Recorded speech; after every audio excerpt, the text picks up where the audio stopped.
Gather round, my friends, and dim the lights. For tonight we travel to the moss-draped, moonlit streets of Savannah, Georgia. This city, steeped in history and veiled in mystery, is home to countless tales that blur the line between the living and the dead. But among its many haunted mansions and spectral residents, one story stands out, a tale of undying love and unending sorrow. Tonight, we seek the spirit known as the Weeping Widow of Savannah. Our story unfolds within the grand yet somber walls of one of Savannah's most historic homes. Picture it, a magnificent mansion, a jewel of southern architecture, with towering columns and sprawling verandas. By day, it's a breathtaking sight, a postcard from a bygone era. But as twilight bleeds into night, the house takes on a different personality. The shadows grow longer, the air grows heavy, and a profound sadness seems to seep from the very wood and stone. This is her home. This is where she waits. They say she was the young, beautiful wife of a brave soldier, a man she loved more than life itself. Theirs was a romance for the ages, a whirlwind of stolen glances at grand balls and quiet moments shared under the shade of ancient oak trees. Their future seemed as bright and promising as a Savannah sunrise. But war, as it so often does, cast its long dark shadow over their happiness. Her beloved soldier marched off to battle, promising to return to her arms, a promise sealed with a final tearful kiss. She waited. Every day she would stand at the highest window of their home, her eyes fixed on the long winding road that led to the city. She watched the dust stirred by passing carriages, her heart leaping with hope at every approaching figure, only to have it sink again when it wasn't him. Weeks turned into months, and the vibrant hope in her eyes began to fade, replaced by a quiet, gnawing anxiety. The letters she sent went unanswered. The news from the front lines was grim and infrequent.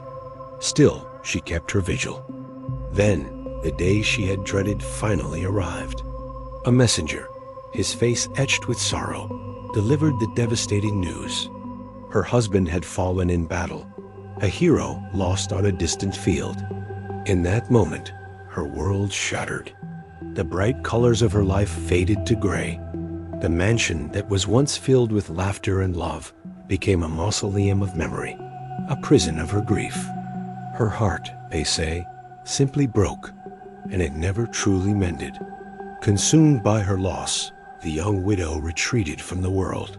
She locked herself away within the mansion, her only companions the memories of the love she had lost. Friends and family tried to coax her out, to bring a glimmer of light back into her life. But her sorrow was a fortress no one could breach.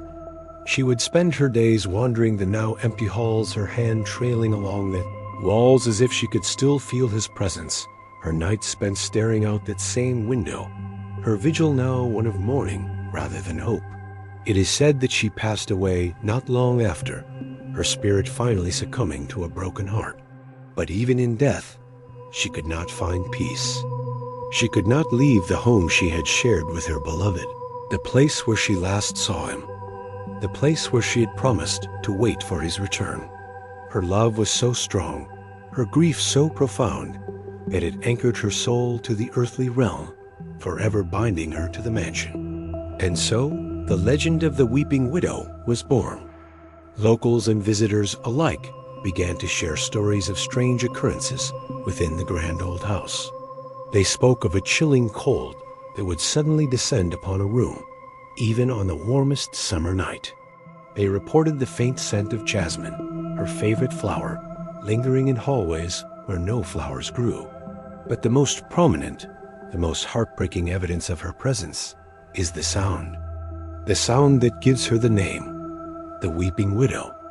It is said that every night, as the clock strikes midnight, a profound silence falls over the mansion, and then it begins.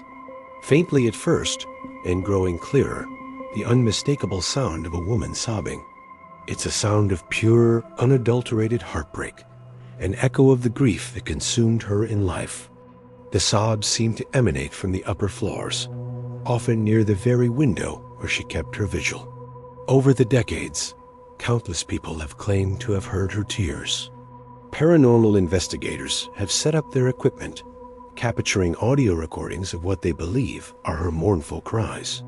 Tour guides leading groups through the historic streets of Savannah often pause outside the mansion, and on quiet nights, some swear they can hear the faint, sorrowful sound drifting through the air. Visitors staying in nearby inns have reported being woken in the middle of the night by what they thought was a woman crying, only to find the sound has no earthly source. Some have even claimed to have seen her. They describe a fleeting, translucent figure of a young woman in antebellum dress, standing by an upstairs window, her form silhouetted against the moonlight. She never interacts, never acknowledges those who see her. She is simply there, a phantom frozen in a moment of eternal grief, forever watching, forever waiting, forever weeping for the soldier who never came home. Her story is a cornerstone of Southern Gothic legend, a poignant reminder that some emotions are so powerful they can transcend the veil between life and death. It's not a tale meant to terrify, but to touch the heart. It's a love story, tragically interrupted, but never truly ended.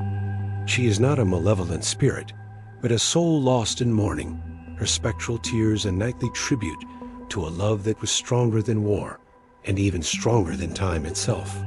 So if you ever find yourself wandering the enchanting, haunted streets of Savannah as midnight approaches, listen closely. Listen past the rustling of the Spanish moss and the distant chime of a church bell. You might just hear it, the soft, ghostly sobs echoing through the empty halls. You might just hear the weeping widow still keeping her vigil, her love story frozen in an eternity of tears. A perfect, peaceful tale for a quiet night's listening. Thank you for joining me on this journey into the heart of Savannah's folklore. If you enjoyed this story and want to explore more mysteries with me, please don't forget to like this video and subscribe to the channel.